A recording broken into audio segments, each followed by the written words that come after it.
विष्णुं शशिवर्णं चतुर्भुजं प्रसन्नवदनं ध्यायेत् सर्वविघ्नोपशान्तये।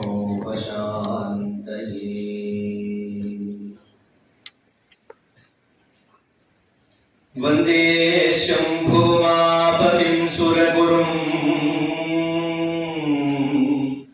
वन्दे जगत्कारणं वन्दे पन्नगभूषणं मृगधरं वन्दे पशूनां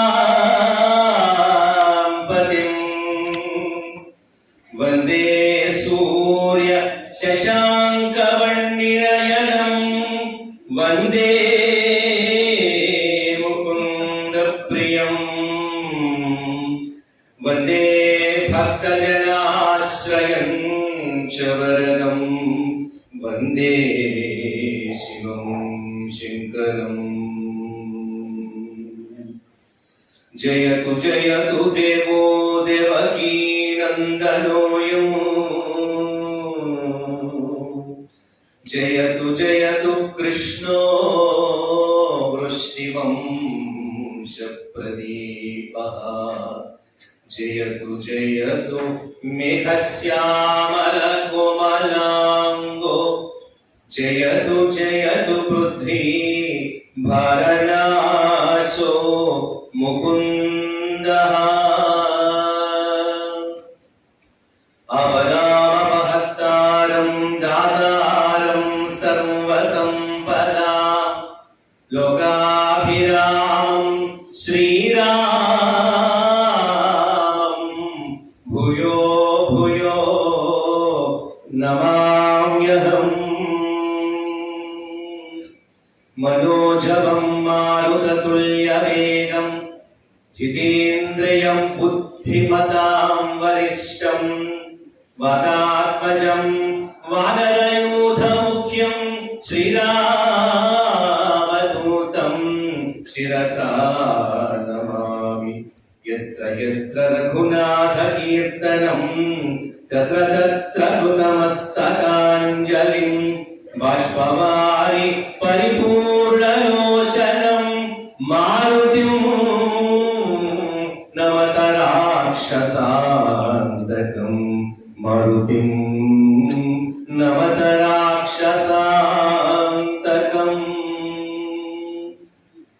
ॐ साईश्वराय विद्महे सत्यदेवाय धीमहि तन्नः सर्वः प्रचोदयात्।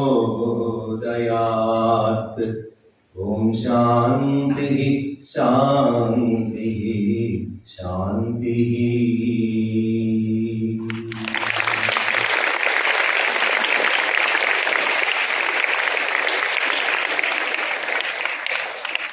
అవాంగ్మాని సగోచరుడు సంకల్ప మాత్ర సృష్టి స్థితిలయ కారకుడు కలిగ అవతారమూర్తి పరిపూర్ణ మహావతారమూర్తి అయిన భగవాన్ శ్రీ శ్రీ శ్రీ సత్య సాయి బాబా వారి దివ్యశ్రీ చరణారవిందత్వయమునకు సవినీమగా భక్తితో నమస్సు మాంజలు అర్పిస్తూ ఇచ్చటి ఆశీనులైన సాయి స్వరూపులందరికీ కూడా ప్రభుతో సాయిరాం.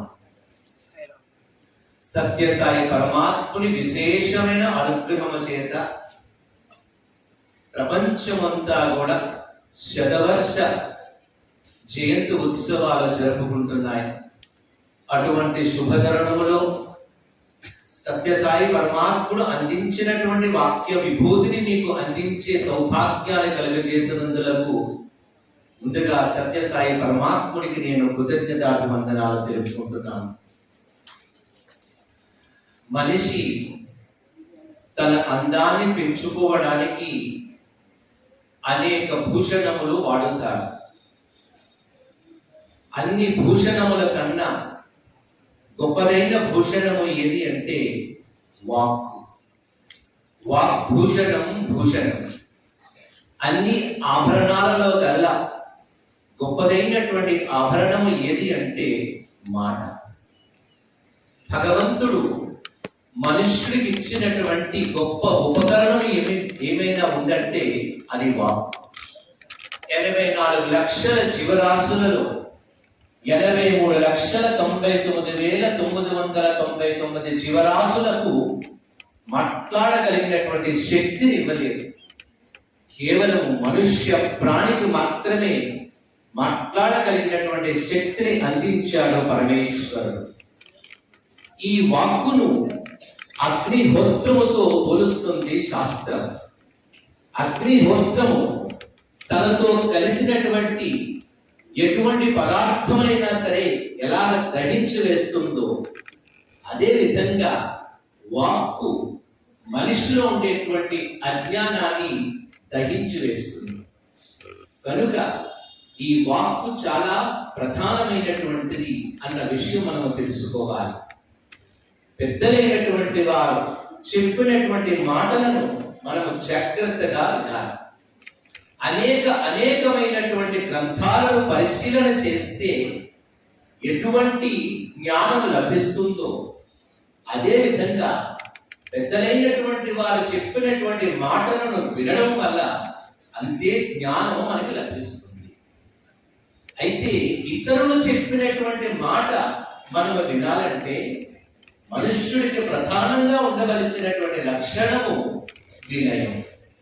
ఆ వినయము లేని నాడు ఎప్పుడు కూడా ఒకే భావంలో ఉంటాడు. అవతలే వాడు చెప్పినటువంటి మాటను నేను ఎందుకు వినాలి, అసలు వినాల్సినటువంటి అవసరం ఏముంది, నాకు తెలియంది ఏముంది, నాకు అన్నీ కూడా తెలుసు, కనుక వాడు చెప్పినటువంటి మాటను నేను వినను, నా బుద్ధికి ఏమి తోస్తే అదే విధంగా నేను ప్రవర్తిస్తాను అని మూఢత్వంతో కూడుకునేటువంటి సంస్కారం ఏర్పడిపోయింది అనుకోండి, వాడు ఎన్నటికీ జీవితంలో వృద్ధిలోకి రాడు, అభ్యున్నతి పదములోకి ప్రయాణం చేయలేదు. అదే విధంగా ఏమీ తెలియకపోనివ్వండి, నేను పెద్దలు చెప్పినటువంటి మాటను నేను వింటాను, నా అభ్యున్నతి కొరకే వారు చెప్పారు, నేను దానిని ఆచరిస్తాను అన్న ఒక్క సంస్కారం ఉంటే చాలు, వాడు జీవితంలోని ఉన్నత స్థితికి వెళ్తారు. అయితే ఈ వాక్కు మీద శాస్త్రము కొంత నియమ నిబంధనలో పెట్టింది. ఏమిటంటే సత్యం ప్రియా ప్రియం ప్రియా, నా ప్రియా సత్యం అప్రియం, సత్యం చనా హృదం ప్రియా. సత్యం ప్రియా, ఎల్లప్పుడూ నువ్వు సత్యమే మాట్లాడు. అయితే నా ప్రియా సత్యం అప్రియం అంటే అది నిజముగా సత్యమైనా కూడా ఇతరులకు అప్రియంగా ఉంటే, కష్టముగా ఉంటే దానిని మాత్రము నువ్వు మాట్లాడవద్దు అన్నా. అంటే ఒక వ్యక్తి ఏదైనా ఒక లోపముతో బాధపడ్డాడు అనుకోండి, ఆ లోపం ఎత్తి చూసి నువ్వు మాట్లాడకూడదు. మనం మాట్లాడేది సత్యమైనా సరే వారికి ప్రియంగా ఉండాలి. అలా ఏం చెప్పారంటే ఋతంచన ప్రియం ప్రియా అన్నారు. అంటే ఎంతసేపు ఇతరులకి ప్రియంగా ఉండాలనేటువంటి ఉద్దేశం కలిగి అసత్యాలు మాత్రము నువ్వు మాట్లాడు. వాడికి ప్రియం కలగాలని చెప్పి నువ్వు అసత్యం మాత్రం మాట్లాడవు. నువ్వు వాడి మనసుకు కాస్త కష్టమైనా సరే నువ్వు సత్యమే మాట్లాడు. ఎందుచేతనంటే నీ సత్యము వాడిని ఉద్ధరిస్తుంది, నీ సత్యమును వాడి జీవితంలో నిలబడేటట్లు చేస్తుంది. కనుక కాస్త కష్టం అనిపించినా కూడా నువ్వు సత్యమే మాట్లాడు. అంతే తప్ప ఎంతసేపు కూడా వాడికి ప్రియం కలగాలనేటువంటి ఉద్దేశముతోని ఎల్లప్పుడూ కూడా అసత్యాలు మాట్లాడడం, అబద్ధాలు మాట్లాడడం మాత్రం నువ్వు జీవితంలోని అలవాటు చేసుకోకు అనేటువంటి విషయం మనకి శాస్త్రం చెబుతుంది. ఈ వాక్కు ఎంత గొప్పదంటే ఎంత కష్టములో ఉండనివ్వండి, ఎంత బాధలో ఉండనివ్వండి, వాడికి ఊరట కలిగించేది ఏమిటంటే మొత్తము ప్రపంచంలో ఏది వాడికి ఊరట కలిగించదు, కేవలము ఆ వాక్కు మాత్రమే వాడికి ఊరట కలిగిస్తుంది అనేటువంటి విషయం మనకి శ్రీమద్ రామాయణము చూపిస్తుంది, నిరూపణ చేస్తుంది.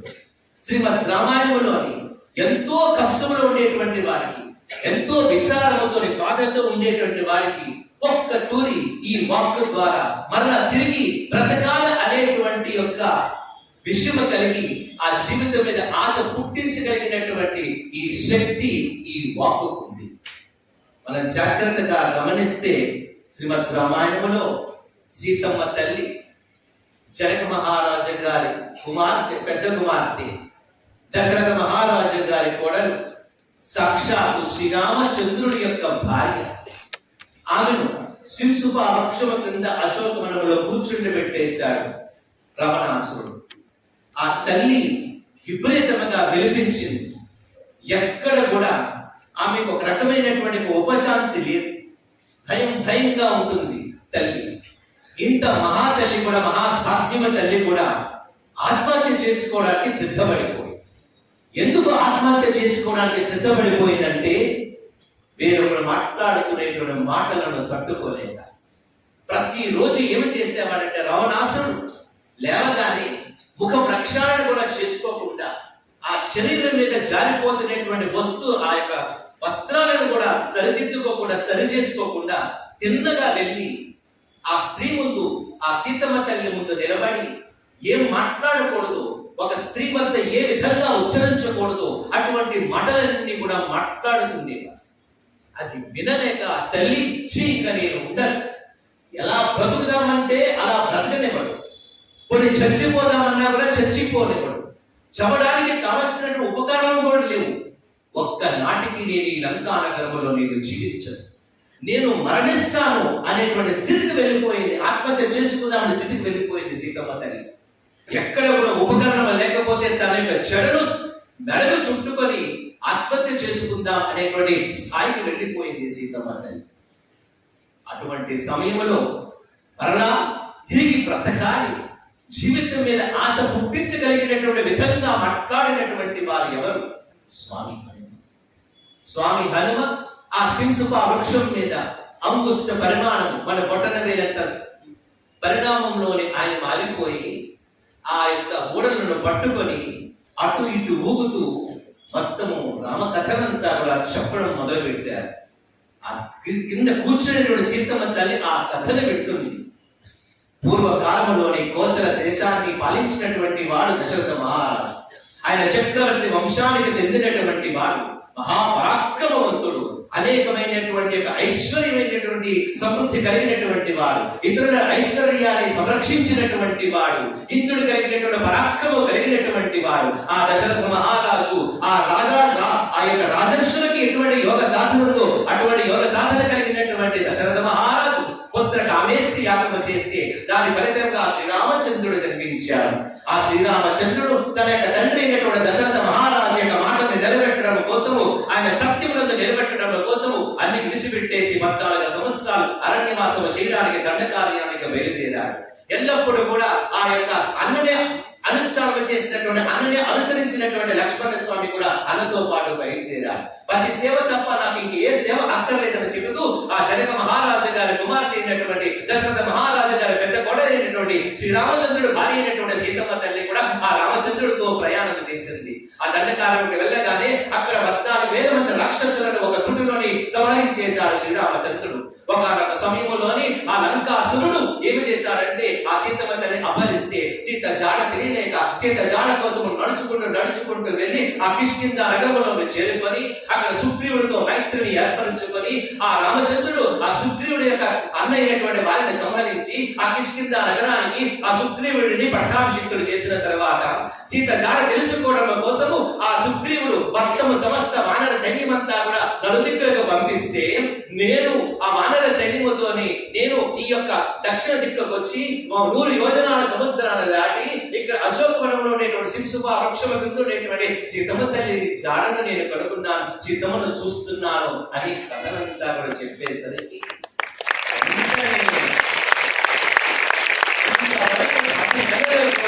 విపరీతంగా వెలిపిస్తున్నటువంటి సీతమ్మ తల్లి ఒక తూరి ఆ రామ కథను పడేసరికి ఎవరు అని చెప్పి చూసేసరికి ఆ అటు ఇటు ఊగులు సూగిసలాడుతున్నాడు. శ్వేత వస్త్రధారుడై మొత్తం అంతా కూడా పగడాలు కలిగినటువంటి మూతితో సుందరకాండలను వర్ణిస్తారు స్వామి హనుమ. ఎవరు నువ్వు అని అక్కడ కూడా కాస్త భయం ఎందుకు చేతనంటే రావణాసుడు ఏ రూపంలో వస్తున్నాడు అనేటువంటి భావనతోని. అప్పుడు ఎవరు నువ్వు అంటే నేను స్వామి హనుమను, నేను 100 యోజనాల సముద్రాన్ని దాటానని చెప్పలేదు. ఎంత వినయంగా మాట్లాడారు స్వామి హనుమ అంటే దాసోహం కుశలేంద్రస్య రామస్య కృష్ణకర్మణః హనుమాన్ శత్రు సైన్యానం నిహంత మరుతాత్మజా అన్నారు. నేను శ్రీరామచంద్రుడి యొక్క దాసుడమ్మా. 100 యోజనాల సముద్రాన్ని భగవంతుడి యొక్క రామచంద్రుడి యొక్క అనుగ్రహంతో నేను దాటగలిగానమ్మా. ఇదిగో శ్రీరామచంద్రుడు తన గుర్తుగా తన అంగుళీకం ఇచ్చాడమ్మా అని ఇచ్చాడు. మనరోహ మహాభాగే దూతో రమస్య ధీమతః రామనామాంకితం ఛేదం పశ్యతే అంగుళీకం అన్నారు. ఆ అంగుళీకం చూసి సాక్షాత్తు శ్రీరామచంద్రుడు తన భర్తే తిరిగి వచ్చాడని చెప్పి ఆ అంగుళీకం ఆ ఉంగరం చూసి విపరీతంగా సంతోషించి ఆనందించింది. ఆ ఆనందమునకు తన యొక్క ముఖమంతా కూడా ఎరుపెక్కిపోయిందనమాట. గృహీత్వా ప్రేక్షమాన సంభక్తు కర విభూషణం భక్తారగ సంప్రాప్త జానకీ ముదితాభవత్ అంటారు మహర్షి వాల్మీకి మహర్షి సుందరకాండలో.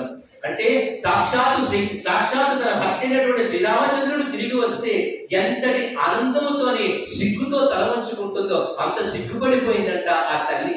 వెంటనే ఆ ముఖమంతా కూడా ఎరుపెక్కిపోతే ఆ రగరంజితమైనటువంటి సీతమ్మ తల్లి యొక్క ముఖాన్ని దర్శించినటువంటి వారు ఎవరంటే స్వామి హనుమ అనేటువంటి విషయం మనకి ఈ సుందరకాండలో నిర్ధారణ చేస్తుంది. అంతవరకు కూడా చచ్చిపోదామనుకునేటువంటి సీతమ్మ తల్లికి మరలా తిరిగి బ్రతకాలి అనేటువంటి విధంగా ఆశ పుట్టించగలిగినటువంటి వారు ఎవరు? స్వామి హనుమ అనేటువంటి విషయం మనం తెలుసుకోవాలి. అది వాక్ వైభవం. అంటే ఒకరి మాట్లాడితే చచ్చిపోదామని అనిపించింది, వేరొకరు మాట్లాడితే తిరిగి బ్రతకాల అనేటువంటి ఆశ కలిగించేటట్లు చేస్తుంది మనుష్యుడు. కనుక వాక్కులోని అంత తీవ్రత ఉంటుంది, వాక్కులో అంత వైభవం కూడా ఉంటుంది అనేటువంటి విషయం మనం తెలుసుకోవాలి. అక్కడ ఆ భర్తృహరి చెబుతాడు, ఒక్కొక్కడంట ఆ మాట్లాడుతుంటే ఒక అనేకమైనటువంటి శూలములు వచ్చి శరీరంలో గుచ్చుకుపోతే ఆ బాధ కాస్త బాధపడినా కూడా ఆ బాణములన్నీ కూడా తన శరీరంలో గుచ్చుకుంటే ఒక్కొక్క బాణము తీసి తర్వాత ఉపశాంతి కలిగింపచేయొచ్చు. కానీ ఒక్కొక్కడు మాట్లాడుతుంటే అవి శూల పూటై హృదయంలో గుచ్చుకుపోతుంటే నిజంగా వాడు సంస్కారవంతుడైతే వాడిని క్షమించినా కూడా ఆ యొక్క బాధ అనేటువంటి పొర లోపల ఉంటుంది. కనుక ఆ వాక్కు అంత జాగ్రత్తగా మాట్లాడాలి. మనం మాట్లాడుతున్న వాక్కు వాడికి కష్టము కలిగిస్తుందా, సుఖము కలిగిస్తుందా, వాడి ఉద్దీపన చేస్తుందా, వాడి అభ్యున్నత పదములోకి నడిపించేటట్లు చేస్తుందా అనేటువంటి విషయాన్ని మనం ఆలోచించి మనం మాట్లాడాలనే విషయం మనకి శ్రీమద్ రామాయణం నిరూపణ చేస్తుంది. అయితే ఒక్కొక్కసారి శిష్యుడు చెడు మార్గంలో వెళితే వారిని సరిదిద్దడానికి గురువు తన వాక్కులోని కాఠిన్యాన్ని పౌరుష ఆ యొక్క పరుషమైనటువంటి పదజాలను ఉపయోగించవచ్చు. ఎందుకంటే వాడిని సరిదిద్దాలి. అన్ని వేళలా గౌరవముగా మాట్లాడడం ఉండదు, ఒక్కొక్క తూరి కఠినంగా మాట్లాడవలసింది. మీకు ఒక ఉదాహరణ చెబుతాను. ఒక వ్యక్తి అగ్నిహోత్రములోని కాలిపోతున్నాడు అన్నమాట. అంటే అగ్ని మంటలోనే కాలిపోతున్నాడు. వెంటనే ఆ వ్యక్తి చాలా ఐశ్వర్యవంతుడండి, మనము చాలా మర్యాదగా ఆ అగ్నిలోంచి తీసుకొని రావాలండి, పలకిని తీసుకొస్తాము, ఆ పలకిలో కూర్చోబెట్టి తీసుకొద్దాము అగ్నిలోంచి అని ఆలోచించారు. వెంటనే ఆ వస్త్రం కట్టినటువంటి అగ్నితో వస్త్రం కాలిపోతే ఆ ఎడాకడ ఆ వస్త్రం చింపిసి లాగేసి ఏదో విధంగా వాడిని ఆ అగ్ని నుంచి బయటికి లాగేస్తాం తప్ప మనం మర్యాదతో తీసుకొద్దామంటే వాడు అక్కడ చచ్చిపోతారు. కనుక అన్ని సమయాలలో కూడా అన్ని సందర్భాలలో కూడా మనము గౌరవంతోనే మాట్లాడడానికి అవకాశం లేదు, ఒక్కొక్క దూరి కఠినంగా మాట్లాడవలసింది. అందుకే ఏమిటన్నారంటే భజ గోవిందం భజ గోవిందం గోవిందం భజ మూఢమతే, అంటే మూఢమైనటువంటి మతి కలవాడా అని పదము ప్రయోగం చేశారు శంకర భగవత్పాదులు ఆదిశంకరాచార్య మహాస్వామి. అంత మాత్రమే చేత ఆ శ్లోకము దోషభూయిష్టమైపోయిందా? లేదే. ఎందుచేతనంటే వాడు ఏం చేస్తున్నాడు, ఆ ఇంటి అరుగు మీద కూర్చొని డుక్కురున్ కరణే అని వెళ్ళవేస్తున్నాడు. శంకరాచార్య మహాస్వామి వారు నడుచుకుంటూ వెళ్ళి ఏం చదువుకుంటున్నావంటే నేను వ్యాకరణం వెళ్ళవేస్తున్నానన్నారు. అయితే వ్యాకరణం నేర్చుకొని ఏం చేస్తామంటే రాజస్థానంలో నేను మంచి ఉద్యోగాన్ని పొందుతానన్నాడు. తర్వాత ఏమి చేస్తామంటే ఐశ్వర్యాన్ని సంపాదిస్తాను, నా బిడ్డలందరూ పోషించుకుంటాను. తర్వాత ఏమి చేస్తామంటే వృద్ధుడిని అవుతానంటాడు. తర్వాత ఏమి చేస్తామంటే చనిపోతాను. ఆ చనిపోయిన తర్వాత ఏమవుతావు తెలియదు అంటాడు. చనిపోయిన తర్వాత ఏమిటవుతావు, ఎక్కడికి వెళ్ళాలనే విషయం నీకు తెలియనప్పుడు ఎందుకు భజ గోవిందం కారుడు సమీపిస్తున్నాడయ్యా. కనుక ఈ యొక్క కలియుగంలోని గోవిందుని యొక్క నామస్మరణ చేయవయ్యా ఓ మూఢమైనటువంటి మతి గలవాడా అన్నారు శంకరాచార్య మహాస్వామి. అంటే ఒక్కొక్క తూరి ఆ శిష్యుడు పెడమార్గంలో వెళ్ళేటప్పుడు గట్టిగా మాట్లాడవలసింది, కఠినంగా మాట్లాడవలసింది. ఎందుకంటే ఆ వాక్కు ఆ సత్యము వారిని ఉద్ధరించేటట్లు చేస్తుంది, జీవితంలో పాటు కట్టుబాటు లేకుండా నిలబడేటట్లు చేస్తుంది. ఆ వాక్కులోనే అంత రకమైనటువంటి ఒక వైభవం ఉంది. రావణాసురుడు పిలిచాడు, మారించుడిని పిలిచి మారీచుడు ఎవరు? కింకరుడు. రావణాసుడి దగ్గర ఒక సేవకుడు అన్నమాట. రావణాసుడు అంటే పంచభూతములన్నీ కూడా తన యొక్క అధీనములో పెట్టుకునేటువంటి వాడు ఇంత రావణాసుడు. ఆ మారీచుడు పిలిచాడు, మారీచా, నేను నీకు ఆజ్ఞాపిస్తున్నాను, నీవు వెంటనే వెళ్ళి ఒక మాయ జింకలాగా, బంగారు జింకలాగా నువ్వు రూపము ధరించి ఎక్కడైతే రామచంద్రుడు ఆశ్రమాన్ని నిర్మించుకున్నాడో అక్కడ నువ్వు తిరుగు. నీ దృష్టిని, ఆ సీతమ్మ తల్లి యొక్క దృష్టిని నీ వైపు మరల్చేటట్టు చేయు. అప్పుడు నేను ఆ సమయం చూసుకొని, సందర్భము చూసుకొని నేను సీతమ్మ తల్లిని నేను అపహరిస్తాను పో అంటాడు రావణాసుడు. ఇంత మారీచుడు చూడండి ఏమన్నాడంటే, చచ్చిపోతావు రావణ అన్నాడు. చూసారా, భయపడలేదు రావణాసుడు, భయపడలేదు. చచ్చిపోతావు రావణ అన్నాడు. ఎందుచేత అంత ధైర్యంగా నిలబడ్డాడంటే, ధైర్యంగా మాట్లాడాడంటే, వెళ్ళకపోతే వీడు ఎలాగైనా చంపేస్తాడు, వెళితే నేను రామచంద్రుడి చేతిలో మరణిస్తాను, వీడి చేతిలో మరణించే కన్నా రామచంద్రుడి చేతిలో మరణిస్తాను, అది నాకు సౌభాగ్యమైనటువంటి ఒక భావనతో, ధైర్యంతో. ఏమిటనుకుంటున్నావు రమణ, నువ్వు రామచంద్రుడిని తక్కువ వేయకు. అలనాడు ఆ యాగ సంరక్షణ నిమిత్తమై రామలక్ష్మణ ఇద్దరు కూడా నిలబడితే నేను ఎటువంటి భావన చేశానంటే, వీడు పిల్లవాడు, చిన్నవాడు, వీడు ఏమి చేస్తాడని చెప్పి ఆ యాగ కుండల్లోని అనేకమైనటువంటి లీటర్లు ఆ రక్తము నేను వర్షిస్తే వెంటనే తన కోదండ పాణిలోని ఒక బాణము తీసి నన్ను కొట్టాడు రామచంద్రుడు. అప్పుడు చాలా చిన్న పిల్లవాడు, అప్పుడు ఇంకా పూర్తిగా ధనుర్వేదం నేర్చుకోలేదు. విశ్వామిత్ర వశిష్ఠ మహర్షుల దగ్గర చాలా జూనియర్ తను.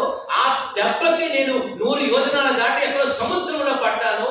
ఎప్పుడు తెలివి వచ్చిందో నాకు తెలియదు, కొంతకాలానికి నాకు తెలివి వచ్చింది. అప్పటి నుంచి ఎవరైనా రా అంటే ఆ అక్షరం పడకనే నాకు భయపడిపోతాను. ఎందుచేతంటే వెంటనే మా అంటాడేమో అని. ఆ విధంగా రామ అనేసరికి నాకు ఒక రకమైనటువంటి ఒళ్ళంతా కూడా కంపించిపోతుంది. అటువంటిది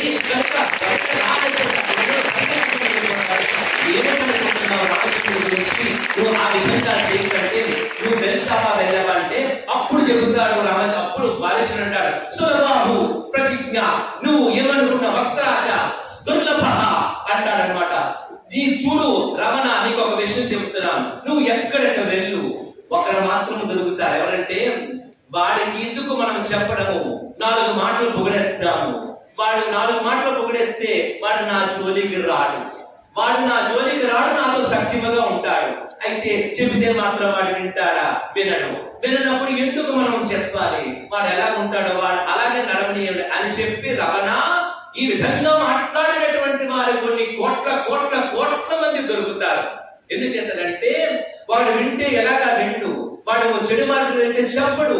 ఏమిటంటాడంటే వెళ్ళి, అయ్యా మీరు చెడు మార్గంలో వెళ్ళినా చెప్పడు, మీరు మంచి మార్గంలోనే వెళ్తున్నారు, అలాగే వెళ్ళండి, అలాగే జీవించండి అని చెబుతారు తప్ప వక్త్రాజ దుర్లభ అంటే నువ్వు వెళ్తున్నటువంటిది సరైనటువంటి మార్గం, సరైనటువంటిది కాదు అని చెప్పి కాస్త కఠినం అనిపించినా కూడా సత్యముగా మాట్లాడేటటువంటి వ్యక్తి దొరకడు ప్రపంచంలో. ఒకవేళ దొరికినా వినేవాడు ఉండడు అన్నాడు. అంటే అంత ఆర్తితో చెప్పగలిగినటువంటి వాడు ఉన్నా కూడా, అయ్యో వీడు నా గురించే చెబుతున్నాడు కదా, నా అభ్యున్నతి గురించే చెబుతున్నాడు కదా అనేటువంటి భావనతో అర్థం చేసుకుని వినేటటువంటి వాడు ఉన్నాడు. ఆ విధంగా ఆర్తితో చెప్పగలిగినటువంటి వాడు, ఆ ఆర్తిని అర్థము చేసుకుని వినగలిగినటువంటి వాడు ఇద్దరు ఉంటే ఆ ప్రదేశం క్షేత్రం అవుతుంది అన్నది శాస్త్రం. ఆ రోజు శ్రీకృష్ణ పరమాత్ముడు చెప్పారు, ఆర్తితో విన్నాడు అర్జునుడు, లోకమునకు భగవద్గీత అందించింది, మనందరికీ ఉపయోగపడింది. అదే విధంగా పరీక్షిత్ మహారాజు విన్నాడు, సుఖ మహర్షి చెప్పాడు, పరీక్షిత్ మహారాజు చెవి ఒక్కి 7 రోజులు విన్నాడు. భాగవతం మనకు వచ్చింది, ఆ భాగవతం లోకానికి అంతటి కూడా అందింది. భా అంటే జ్యోతి, భా అంటే భక్తి, గా అంటే జ్ఞానము, భా అంటే వైరాగ్యము, దా అంటే తత్వము. భక్తి, జ్ఞాన, వైరాగ్య తత్వములను అందజేసి ముక్తిని ప్రసాదించున్నది భాగవతం అన్నారు సత్యసాయి మహా.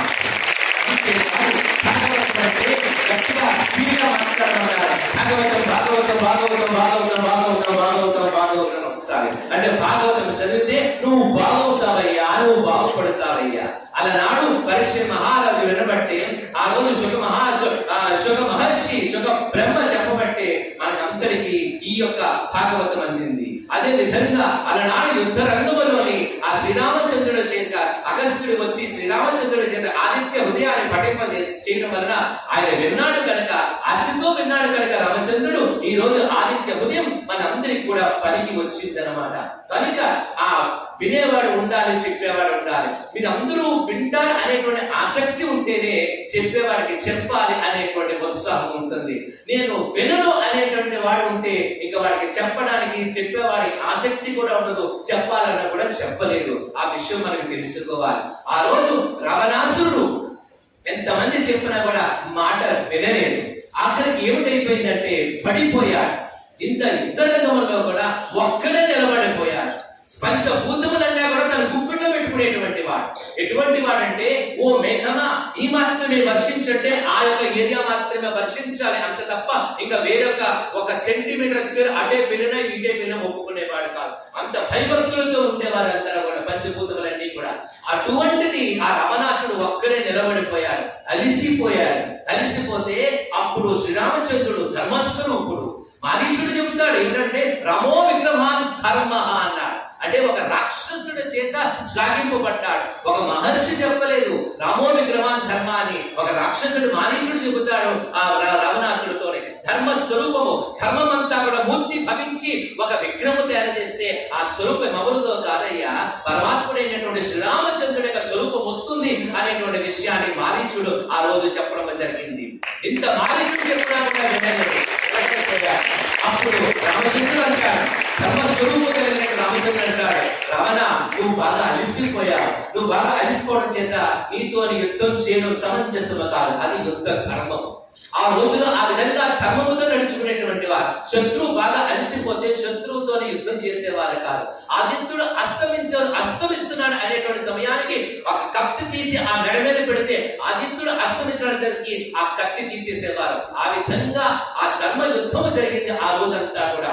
అయితే రావణాసుని పంపించేశాడు. వెళ్ళి రాత్రి అంతా కూడా హాయిగా నిద్రపో, అంతఃపురానికి పో, బాగా విశ్రాంతి తీసుకో, రేపటి దినమనరా అప్పుడు నీతో యుద్ధం చేస్తాను అని రామచంద్రుడు పంపించేశాడు.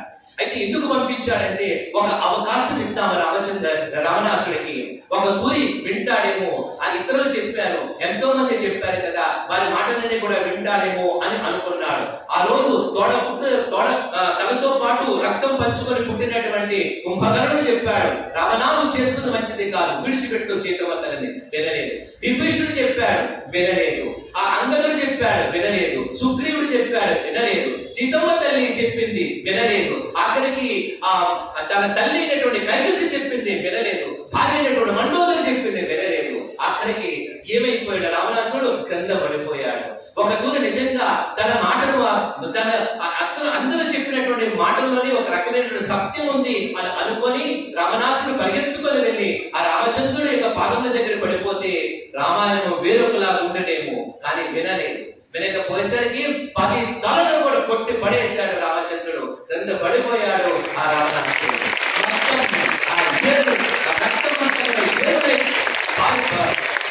పారిందనమాట. అంటే ఇక్కడ తెలుసుకోవాలి, మాట వినకపోవడం వలన ఏ విధంగా నిర్వీర్యమైపోతుందో.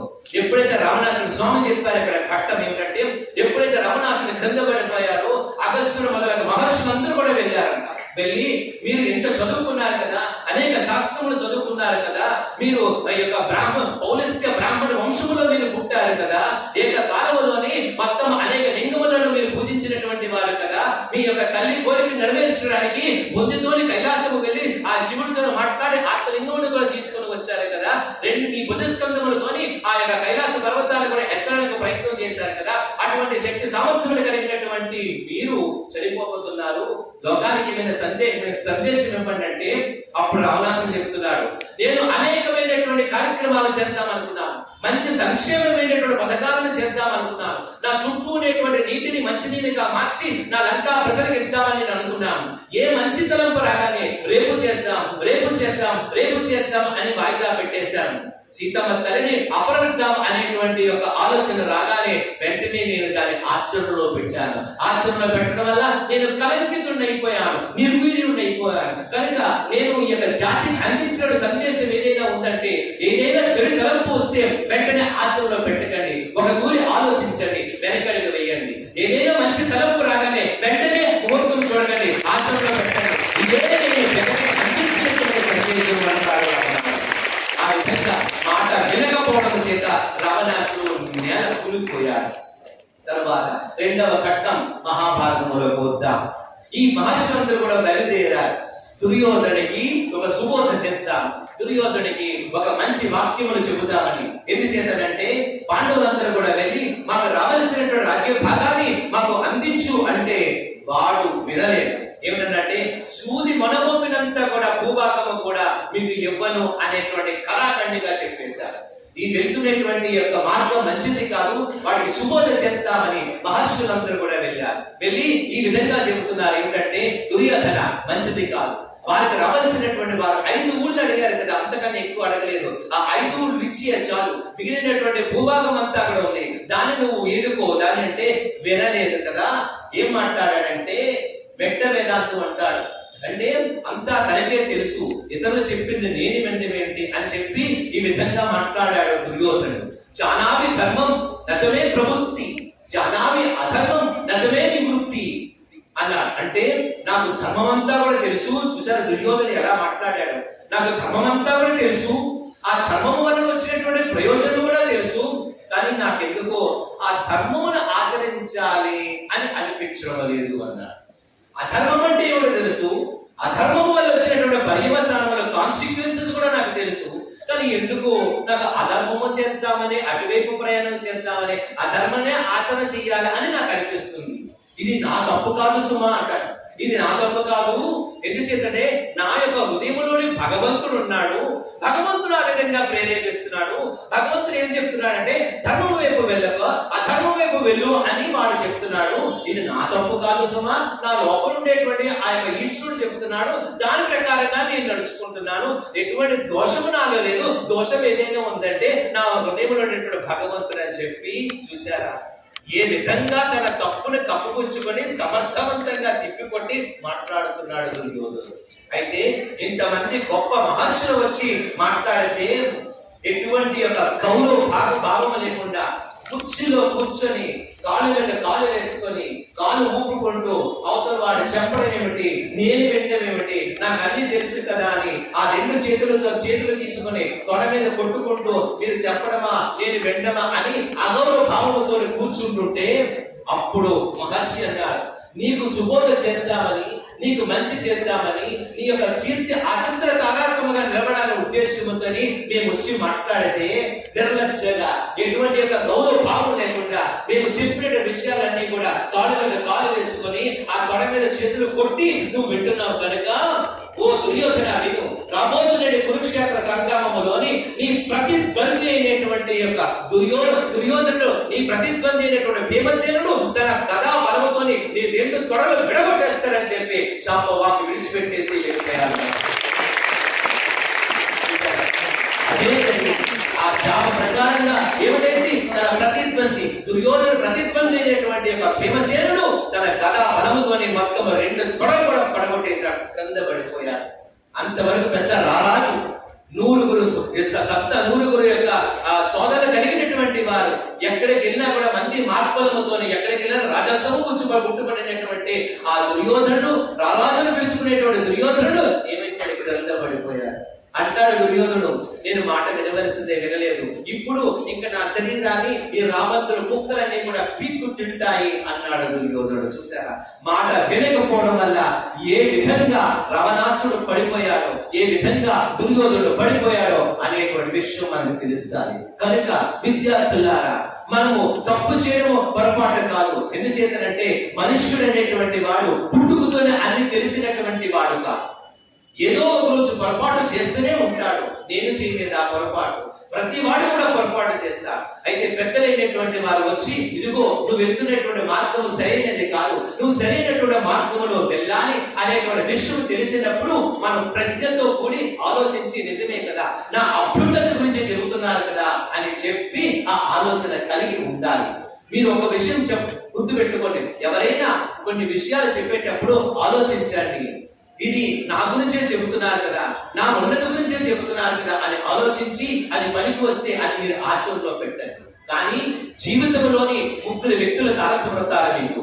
ఆ ముగ్గురు వ్యక్తులు ఏది చెప్పినా కూడా మీరు మీ బుద్ధితోని ఉపయోగించి ఇది నా గురించి మంచిగా చెప్పారా, నా మంచి కోసము చెప్పారా, నా అభ్యున్నత గురించి చెప్పారా అని ఆలోచించవలసిన అవసరం లేదు.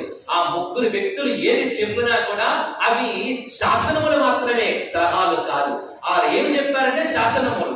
ఎందుచేతనంటే వారు ఎప్పుడు కూడా మీరు పాడైపోవాలి, నువ్వు ఎప్పుడు కూడా పాడైపోవాలి అనేటువంటి భావనతో ఆ ముగ్గురు వ్యక్తులు చెప్పరు. ఎవరు ఆ ముగ్గురు వ్యక్తులు తెలుసా?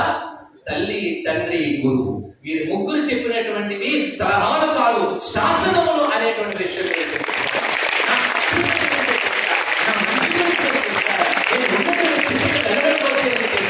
అనేటువంటి భావన కలిగి ఉండాలి.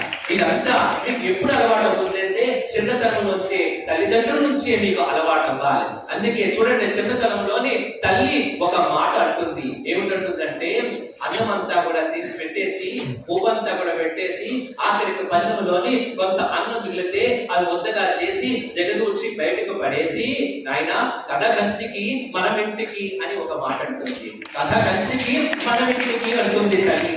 ఏమిటా కథ కంచి అంటే? అమ్మ చెప్పిన మాట కథ కంచికి వెళ్ళడం కాదు.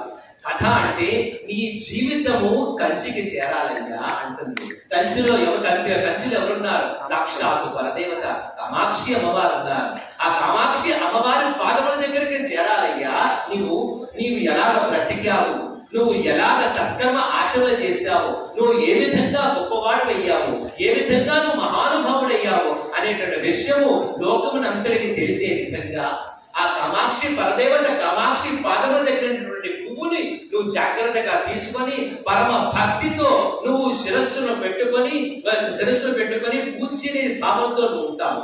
అదే విధంగా ఒక శవం మీద జారిపడినటువంటి ఒక పువ్వుని కాలుతో తొక్కడానికి కూడా నువ్వు ఇష్టపడవు, పక్క నుంచి వెళ్ళిపోతావు. ఎందుచేతంటే స్పర్శ చేత పూజ్యనీయత వస్తుంది. అదే విధంగా నాయన నీ కథ అనేటువంటి ఒక జీవితము, నువ్వు ఎలా బ్రతికావో, నువ్వు ఎలాగ సత్కర్మాచరణ చేశావో, నువ్వు ఏ విధంగా గొప్పవాడవయ్యావో అనే విధంగా లోకమంతా కూడా తెలుసుకునేటట్లుగా చేరుకోగలిగితే ఆ కంచి కామాక్షి పరదేవత వద్ద పాదముల వద్ద ఒక పూజా కుసుముగా నీ జీవితము అంకితం అవ్వాలి. ఆ పాదములు అంత గౌరవభావం కలిగి ఉండాలి. నువ్వు చూడగానే రెండు చేతులతో రోజు కట్టాలను నిలబడి రెండు చేతులు జోడించే విధంగా నువ్వు ఆ స్థితికి వెళ్ళాలి. ఆ స్థితికి వెళ్ళాలంటే చూసావా, నేను ఇప్పుడు పువ్వ పెట్టేటప్పుడు మైమరిచిపోయి ఏమి మాట్లాడకుండా ఆనందంగా ఆరగించేసావే, అదే విధంగా నువ్వు పెద్దైన తర్వాత పెద్దలు చెప్పినటువంటి మాటలను విని ఆలోచించి నా యొక్క ఉన్నతి కోసమే చెబుతున్నారు కదా అని చెప్పి ఆచరణలో పెట్టి అటువంటి యొక్క పూజ్యత స్థితికి వెళ్ళాలి, అటువంటి ఉన్నటువంటి స్థితికి వెళ్ళాలి నాయన అని చెప్పి అమ్మ కదా వెంటనే తన కుమారుడి యొక్క కథ కంచికి చేరాలని అనుకోలేదు. అమ్మ ఏమిటన్నదంటే కథ కంచికి మనం ఇంటికి వెళ్ళాలి అంటే ముందు నేను వెళ్ళాలి, తర్వాత నువ్వు వెళ్ళాలి అనేటువంటి విషయంగా పురస్కారంగా ఆశీర్వచనం పలుకుతుంది ఆ తల్లి చిన్నతనంలో. అటువంటి యొక్క సాంప్రదాయం మన భారతీయ సంప్రదాయం. చిన్నతనం నుంచి పెద్దలు చెప్పినటువంటి మాటలు వినాలి అనేటువంటి యొక్క భావన మనకి ఎప్పుడు కలిగి ఉండాలంటే తల్లిదండ్రుల వద్ద నేర్చుకోవాలనే విషయం మనకి శాస్త్రం చెబుతుంది. ఆ రోజు 1947లోనే మనకి ఇండిపెండెన్స్ వస్తే, స్వాతంత్రం వస్తే, భారతదేశము ఇప్పుడు మీరు చూస్తున్నారు యొక్క మ్యాప్ ఆ విధంగా లేదు, భారతదేశ చిత్రపటం ఆ విధంగా లేదు. అప్పుడు ఎలా ఉందంటే ఇంచుమించు 350-400 పైగా ఉండేటువంటి యొక్క సంస్థానాలన్నీ కూడా దాని ప్రిన్సిలీ స్టేట్స్ అంటారు. ఇవన్నీ కూడా ఎవరికి వాడు స్వాతంత్రంతో ఉండేటటువంటి 350 పైన ఉండేటువంటి యొక్క ప్రిన్సిలీ స్టేట్స్ సంస్థానాలు అన్నీ కూడా ఉన్నాయి. ఒక్కొక్క దానికి ఒక్కొక్క రాజు. వీళ్ళందరినీ కూడా ఏ విధంగా యూనిఫై చేయాలి, వీళ్ళందరినీ కూడా ఒక తాటి మీదకి ఏ విధంగా తీసుకొని రావాలి అని ఆలోచిస్తే మహానుభావుడు సర్దార్ వల్లభాయ్ పటేల్ ఆయన ఆ రోజు హోంశాఖ మంత్రిగా, హోమ్ మినిస్టర్ గా ఆయన ఉండేవారు. ఆయన డిప్యూటీ ప్రైమ్ మినిస్టర్ గా కూడా చేశారు. ఆ విషయం మీకు తెలుసో తెలియదు. ఆయన హోమ్ మినిస్టర్ గా ఉండి ఒక సమావేశం ఏర్పాటు చేశారు. మొత్తం ఆ సమావేశానికి భారతదేశంలో ఉండేటువంటి ఆ యొక్క ప్రిన్సిలీ స్టేట్స్ ఉండేటువంటి అధిపతులందరూ కూడా, సంస్థానాధీశులందరూ కూడా ఏర్పరిచే సమావేశం ఏర్పరిస్తే అద్భుతంగా మాట్లాడారు సర్దార్ వల్లభాయ్ పటేల్. ఎవరికి వారు ఉంటే ఒక బాగోదు, ఒక తాటి మీద కొద్దాం, ఇదంతా కలిసి ఒక చక్రం కింద మనం అన్ని కూడా ఉంటే దాన్ని చక్కగా రాజ్య పరిపాలన చేసుకోవచ్చు. అప్పుడే చెప్పారు 1 నేషన్ 1 ఇండియా 1 నేషన్ అని మన స్లోగన్ చూసారా. అప్పుడే ఇవన్నీ కూడా విడమర్చి చెబితే బ్రహ్మాండంగా ప్రసంగిస్తే అప్పటికప్పుడండి 300 ఇంచుమించు 400 సంస్థానాధీశులు అందరూ కూడా వచ్చేసి తమ యొక్క సామ్రాజ్యములన్నీ కూడా భారతదేశంలో విలీనం చేసేటట్టు సంతకం చేసి వెళ్ళిపోయారు. చూసారా, అంత గొప్పగా ప్రసంగించారు. కూడా ఒక రక్షక బట్టను కూడా పట్టించకుండా, చిన్న రక్తం కూడా కింద స్రవించకుండా మొత్తం 400 పైచలకు సంస్థానాధీశులన్నీ కూడా అందులోని విలీనం చేసి వెళ్ళిపోయారంటే దట్ ఈస్ సర్దార్ వల్లభాయ్ పటేల్. ఆ వాక్కి అంత వైభవం ఉంది, ఆ వాక్కుకి అంత తీవ్రత ఉంది. వాక్కు మనుషుల అజ్ఞాన విధంగా పటాపంచలు చేస్తుంది అనే విషయం మనం తెలుసుకోవాలి. అందుకే ఆయన ఏమిటని పిలుస్తారంటే బిస్మార్క్ ఆఫ్ ఇండియా అంటారన్నమాట. మీ భారతదేశం యొక్క బిస్మార్క్ ఎవరంటే సర్దార్ వల్లభాయ్ పటేల్ అంటారు. ఎందుకు చెప్పారంటే మనకి మన జాగ్రత్తగా గమనిస్తే ఆ జర్నల్లోని తుర్షియాలోని చీఫ్ మినిస్టర్ ఉండేటువంటి ఓటోఫోన్ బిస్మార్క్ ఆయన ఏమనుకుంటారంటే ఎక్కడికక్కడ ఈ జర్మన్ స్టేట్స్ ఉన్నాయి, అది కాదు ఈ జర్మన్ స్టేట్స్ అంతా కూడా ఒక తాటిని తీసుకొని రావాలి, ఒక చక్రం కింద తీసుకొని రావాలని ఓటోఫోన్ బిస్మార్క్ ఆలోచించాడు. ఆయన అప్పుడు చీఫ్ మినిస్టర్ గా ఆ పురుషులోని ఆ చీఫ్ మినిస్టర్ గా ఉండేవాడు. అప్పుడు ఏం చేశారంటే 1864లోని ఆ 1864 డెన్మార్క్ మీద యుద్ధం ప్రకటించి గెలిచారు. తర్వాత 1866లోని ఆస్ట్రియా మీద యుద్ధం ప్రకటించి గెలిచారు. తర్వాత 1870-71 ఈ మధ్య కాలంలోని ఫ్రాన్స్ మీద యుద్ధం చేసి గెలిపించి మొత్తం unified all the German states and brought into single empire. దానికి మొట్టమొదటిగా విలియమ్స్ వన్ అనేటువంటి వ్యక్తిని ఆ 1871లోని ఆ చక్రవర్తిగా ఆ సామ్రాజ్య పట్టాభిషిక్తం చేశాడు ఈ బిస్మార్క్. అందుకే అక్కడ రక్తం చిందించారు, కానీ మన భారతీయ బిస్మార్క్ ఒక రక్తం మొత్తం అన్ని స్టేట్స్ కూడా ఇంచుమించు 500 సంస్థానాధీశులందరూ కూడా సంతకం పెట్టి వెళ్ళిపోయారు. అది వాక్కులో ఉండేటువంటి ఒక వైభవం. వినాలి, వింటే మనము ముందుకు సాగుతాం. ఆ రోజు వారందరూ కూడా విన్నారు కనుక ఈ రోజు హాయిగా ఉన్నాము. One India one nation. లేకపోతే ఎవడొక్క వాడు స్టేట్ ఏర్పరచుకొని వాడి కండిషన్ వాడు పెట్టుకుంటే మనం ఒక స్టేట్ ఇంకో స్టేట్ కి వెళ్ళగలమా? వెళ్ళలేమే. అనేక రకమైనటువంటి నిబంధనలు ఉంటాయి. ఈ రోజు హాయిగా ఉన్నామంటే మహానుభావుడు. అందుకే ఆయన ఐరన్ మ్యాన్ ఆఫ్ ఇండియా అంటారు సర్దార్ వల్లభాయ్.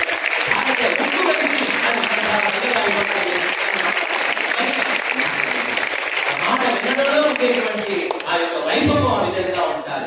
శ్రీరామచంద్రుడు మరొక విషయం చెప్తాడు స్వామి అనుగ్రహంతో. సీతమ్మ తల్లి కనిపించలేదు, తిరిగి వచ్చేసరికి ఉగ్రుడైపోయాడు శ్రీరామచంద్రుడు. ఎక్కడ చూసినా కూడా ఎక్కడికి వెళ్ళిపోయింది సీతమ్మ తల్లిని ఎవడు తీసుకెళ్లాడని చెప్పి అక్కడ ఉండేటువంటి చెట్టులను, లతలను, పంచభూతములను, గోదావరి నదిని అందరినీ కూడా అడుగుతారు. గోదావరి నది అయితే లేస్తుంది చెప్పడానికి, వెంటనే ప్రక్కవారంట చచ్చిపోతా రావణాసురుడిని చంపేస్తారని. అంటే అంత భయముతో ఉండేవారు అందరూ కూడా. ఎవరు కూడా సీత జాడ చెప్పకపోయేసరికి విపరీతమైన కోపం వచ్చేసింది రామచంద్రుడికి. ఉగ్రుడైపోయాడు. నా సీత జాడని మీరు ఎవరు చెప్పరా అని చెప్పి నా రాజబాణములతోని ఆకాశానంతా కూడా కప్పేస్తాను, సమస్త భూమండలం అంతా కూడా లయించేసేస్తాను అన్నాడు రామచంద్రుడు. అంటే అంత కోపం వచ్చేసింది రామచంద్రుడికి. రామచంద్రుడు శాంత స్వరూపమే కాదు, సమయం వస్తే ఎంత ఉగ్రుడైపోతాడో. అందుకే 16 లక్షలు కలిగినటువంటి వాడు ఈ భూలోకంలోని ఎవరైనా ఉన్నారా అని మహర్షి ప్రశ్న వేస్తే నారదులతోని ఉన్నారని చెబుతాడు. ఓమస్మిన్ సాంప్రతం లోకే గుణవాన్ కశ్చ వీర్యవాన్ ధర్మజ్ఞస్య కృతజ్ఞస్య సత్యవాక్యో దృఢవ్రతః చారిత్రేణ చ కోయుతః విద్వాన్ కసమర్థశ్చ కస్యైక వీర్యవాన్ ఆత్మవాన్ కోచిత క్రోధో దుతిమాన్ కో అనసూయకః కస్య బిభ్యతి దేవాశ్చ జాతరోషస్య సంయుగే అని 16 క్యారెక్టరిస్టిక్స్ అది కూడా చెప్తాం. అందులో జాతరోషస్య కస్య బిభ్యతి దేవాశ్చ జాతరోషస్య సంయుగే అంటారు. అంటే ఆయన యొక్క భయంకరుడు యొక్క ఉగ్రరూపం చూస్తే ఆ భయపడిపోయి దేవతలందరూ కూడా పారిపోతారంట. అటువంటి కోపం వస్తే అలా ఉంటుంది. అందుకే చెబుతారు రామదాసు అక్కడ ఒక చూడు సీతమ్మ ఏమంటుందంటే, మరి ఆ తల్లి ఎందుకు ఆ రోజు పదప్రయోగం చేశారో తెలియదు. నా తండ్రి అయినటువంటి జనక మహారాజు తను అంటే భక్తుతో అంటుంది అనమాట అరణ్యకాండలో, నా తండ్రి అయినటువంటి జనక మహారాజు ఒక ఆడసింహానికి కట్టబెట్టాడు అని అంటే ఉగ్రుడైపోతాడు. నన్ను ఆడసింహం అంటావా అని చెప్పి వెంటనే లక్ష్మణ ఈ సీతమ్మ తల్లిని గుహల నుంచి అని చెప్పి ఎదురుగా ఎవరున్నారు? ఖరదూషణాదుల 14,000 మంది రాక్షసులు ఎదురుగా ఉన్నారు. ఇటుపక్క ఒక రామచంద్రుడు మాత్రమే ఇక్కడ ఉన్నాడు. చూడండి, జస్ట్ ఇమాజిన్, ఒకసారి మీరు అవలోకనం చేసుకోండి. అక్కడ 14,000 మంది రాక్షసులు అటువంటి వారు కాదు, మొత్తము ఆ మాయ కలిగినటువంటి వారు, మాయాయుద్ధము చేసినటువంటి వారు, అనేకమైన అస్త్రశస్త్రములు పొందినటువంటి వారు 14,000 మంది ఉంటే ఇక్కడ రామచంద్రుడు ఒక్కడే. ఆయన ఎప్పుడు బాణం తీశారో తెలీదు, ఎన్ని రకాల ఏ విధంగా సంధించారో తెలీదు. మొత్తం ఈ 14,000 మంది రాక్షసులను 1:12 నిమిషాలు కొట్టుపడేశాడు రామచంద్రుడు.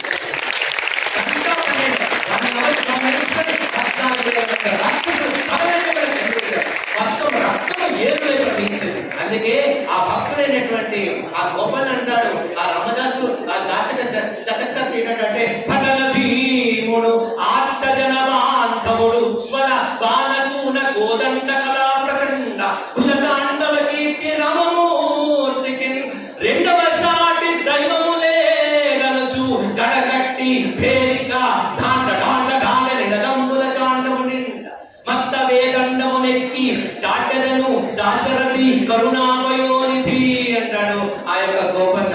ఏంటంటే, నేను ఎక్కుతాను ఆ మొత్తము ఆ మదముతో కూడినటువంటి ఏనుగునెక్కి నా రామచంద్రుడికి సాటినటువంటి దైవము వేరొకడు లేడు అని చెప్పి నేను చాటింప వేస్తాను, చాటెదను అన్నాడు దశరథుని.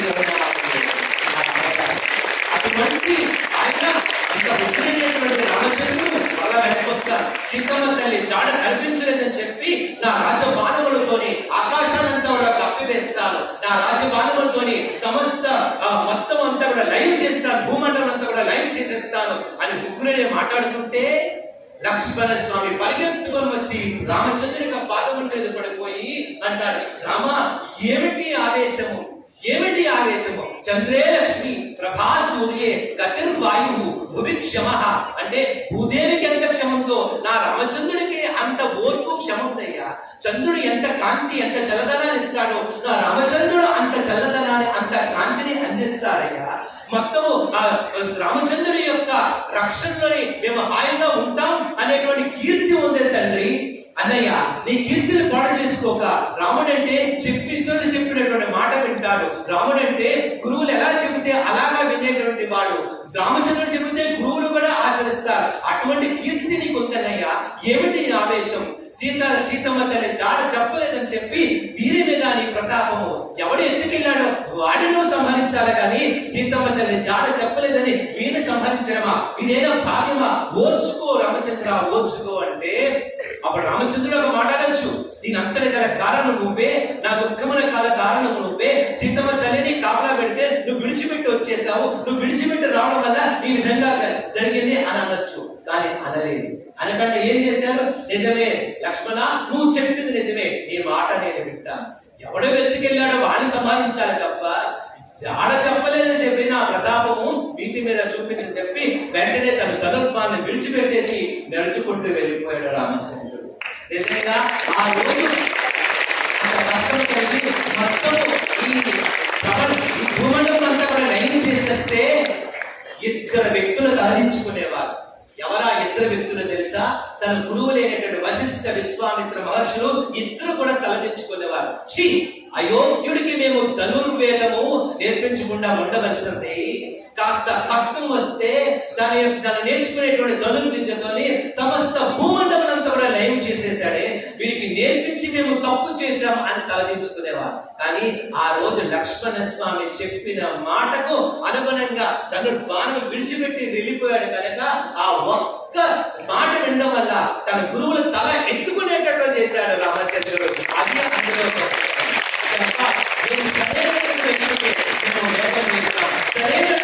వ్యక్తికి మేము ధనుర్వేగం నేర్పాం అని గర్వపడేటట్లు చేశాడు రామచంద్రుడు. అది మాట వినడంలో ఉండేటువంటి ఒక గొప్పతనం. ఇంత తాటకిని వీళ్ళందరూ కూడా సంహరిస్తే అక్కడ నిలబడి ఎవరు మీరంటే, మేము మీ కింకరణము గురువు విశ్వామిత్ర, మీ కింకరణము, మీ సేవకములు, మీరు ఏం చెప్తే అది మేము చేస్తాం. గురువు చెప్పినటువంటి యొక్క కార్యక్రమం చేయడం వల్ల మాకు కీర్తి వచ్చింది తప్ప మాకంటూ ఒక కీర్తి ఏమీ లేదు అన్నాడు రామచంద్రుడు. ఆ విధంగా ఆ గురువుల ఎడల అంత భక్తి ప్రవక్తలు కలిగినటువంటి వారు. ఆఖరికి మరొక విషయం చెప్పి నేను ముగిస్తాను. చాలా మందికి ఈ మ్యూజిక్ నేర్చుకుంటే, సంగీతం నేర్చుకుంటే ఈ వ్యక్తి గురించి తెలుస్తుంది. సదాశివ బ్రహ్మేంద్ర మహాస్వామి వారు సదాశివ బ్రహ్మేంద్ర మహాస్వామి వారు ఆయన ఒక మఠంలో ఉండేవారు.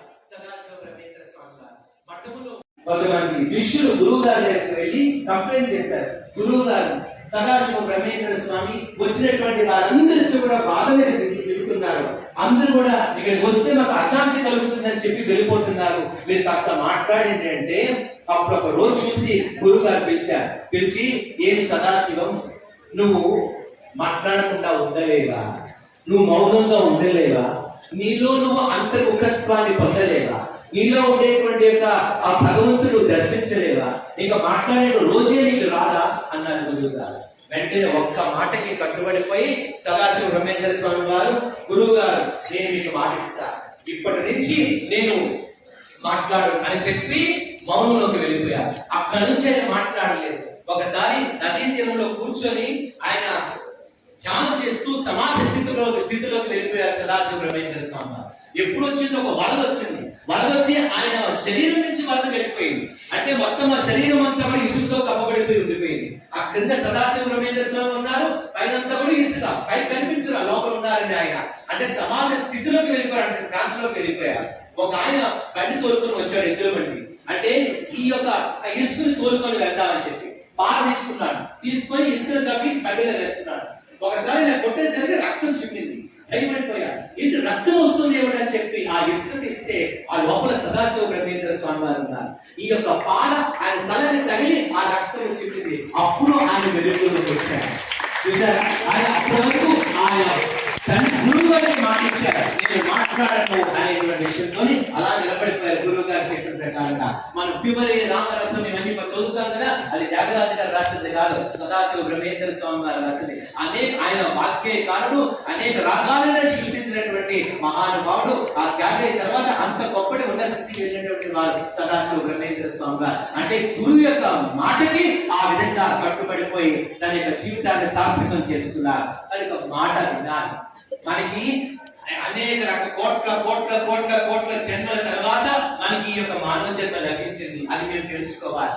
ఎన్నో సంస్కారం చేసిన తర్వాత మనకి ఈ మానవ జన్మ లభించింది. ఈ మానవ జన్మలోని భగవంతుడు ఏమిడిచ్చాడు? ఒక నోరిచ్చాడు. తర్వాత ఏమిచ్చాడు?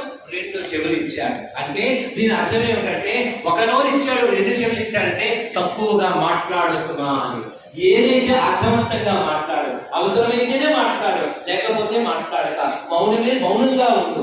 తర్వాత 2 చెవులు ఎందుకు ఇచ్చాడంటే జాగ్రత్తగా వినమని ఇచ్చాడు. చూడండి, మనుషులు ఎవరు కూడా ఈ 2 చెవులు మనము కదపలేము. ఏనుగు కదుపుతుంది కానీ మనం కదపలేము. ఏంటంటే కదపకుండా జాగ్రత్తగా పెద్దలైనటువంటి వారు చెప్పినటువంటి మాటలను మనం జాగ్రత్తగా వినాలి. అయితే మనము అనేక రకమైనటువంటి ప్రాంతాలకు వెళ్తుంటాం, అనేక రకమైనటువంటి విషయాలు వింటుంటాం. ఎందుకంటే ఎవరికి సాధ్యం కాదు, ఆ వేరే గొడవలు జరుగుతుంటాయి. కాబట్టి అనేక రకమైనటువంటి మాటలు కూడా పలికినటువంటి భాష మాట్లాడతారు. మనం ప్రక్కన నుంచి వెళ్తుంటాం, అది పడుతుంటారు, మన చెవులో పడుతుంది. మాట వినకంటే అవి సాధ్యం కాదు. సుచేంద్రపురంలోకి వెళ్తే అక్కడ ధర్మరాజు గారి విగ్రహం ఉంటారు. ఆ ధర్మరాజు గారి విగ్రహంలోని ఒక చెవిలోని ఈ పుల్ల తీస్తే 2వ చెవి నుంచి ఆ పుల్ల బయటకు వచ్చేస్తుంది. ధర్మరాజు అంటే వాడి విగ్రహం ఉండడం ఏంటి, ఒక చెవి నుంచి పుల్ల పెట్టడం ఏంటి, ఈ పుల్ల ఈ ఉత్తర చెవి నుంచి రావడం ఏంటంటే, అందులో అంతరార్థం ఏంటంటే నువ్వు అనేక మాటలు వినేటప్పుడు అనేక మాటలు వినేటప్పుడు ఏ మాట అయితే నీకు బుద్ధిని ఇచ్చాడు భగవంతుడు, విచక్షణ జ్ఞానం ఇచ్చాడు, డిస్క్రిమినేట్ నాలెడ్జ్ ఇచ్చాడు, ఏది మంచిదో ఏది చెడో తెలుసుకునే శక్తి నీకు ఇచ్చాడు. ఆ మాట విన్న తర్వాత ఓహో ఈ మాట నాకు పనికి వస్తుంది, నేను వృద్ధిలోకి తీసుకునేటట్టు చేస్తుంది, నన్ను అభ్యున్నత పదంలోకి ప్రయాణం చేస్తుంది అని విన్నప్పుడు ఆ మాటలో తిన్నగా ఇలా తిరిగి ఒక తూరి బెండయి ఈ యొక్క హృదయంలోకి వెళ్ళిపోవాలి, ఈ మనస్సులోకి వెళ్ళిపోవాలి. దాన్ని మనం ఏం చేయాలంటే మననం చేయాలి. అంటే శ్రవణం వినాలి, తర్వాత ఏం చేయాలి? మననం చేయాలి. మూడోది ఏంటి? నిధిధ్యాసనం, దాన్ని అనుష్ఠానం చేయాలి. వినిసి వెళ్ళిపోయి తప్పట కొట్టుకొని వెళ్ళిపోవడం కాదు. స్వామి నేను స్పీచ్ విన్నాను, ఏంటంటే నేను స్పీచ్ ఇచ్చేటప్పుడు మీరు చక్కగా రుమాలు వేసుకొని కూర్చొని వింటారు. విన్న తర్వాత మరలా మా యొక్క గ్రామంలోకి పోయి అది చాలా విద్య చాలా నగసంతులు పాల్గొందాం, భరత కార్యక్రమం పాల్గొందాం, స్వామి చెప్పిన ప్రకారంగా మనం పాల్గొందాం అని ఒక ఆవేశం వచ్చేస్తాయి. నేను పాట పాడతాను, భజన పాట పాడి మంచి తాగి వెళ్ళిపోతాను, మీరు రుమాలు తుట్టుకొని మీరు వెళ్ళిపోతారు. ఎటువంటి ట్రాన్స్ఫర్మేషన్ లేదన్నారు. నో ట్రాన్స్ఫర్మేషన్ అన్నారు.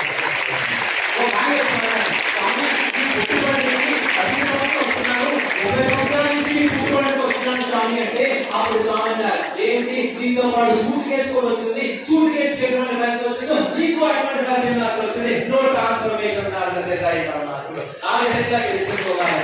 కనుక ట్రాన్స్ఫర్మేషన్ ఉండాలి.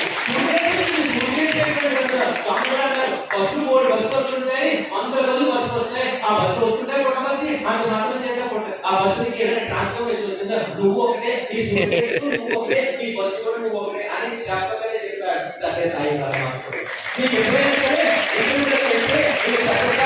చదువుకున్నారు కదా, అయితే స్వామి చెప్పింది ఎందుకు స్వామి అవతరించారంటే ఒకటే చెప్పండి, ఏమిటంటే మనకి జాగ్రత్తగా గమనిస్తే స్వామి యొక్క పని చాలా కష్టమైంది ఈ యుగంలో పుట్టడం వల్ల. ఎందుకంటే త్రేతాయుగంలోని మంచి వారందరూ కూడా ఎక్కడున్నారు, అయోధ్య నగరంలో ఉన్నారు. చెడ్డ వారందరూ కూడా ఎక్కడున్నారు, లంకా నగరంలో ఉన్నారు. అంటే సెపరేట్ గా ఉన్నారు. పర్లేదు, బాగానే ఉంది. అదే ద్వాపర యుగం వచ్చేసరికి మంచి వారు చెడ్డవారు ఇద్దరు కూడా ఎక్కడున్నారు, ఒకే ఫ్యామిలీలో ఉన్నారు. ఏమిటది, పాండవులు తర్వాత కౌరవులు అందరూ కూడా ఒకే ఫ్యామిలీలో ఉన్నారు. త్రేతాయుగంలో దూరంగా ఉన్నారు.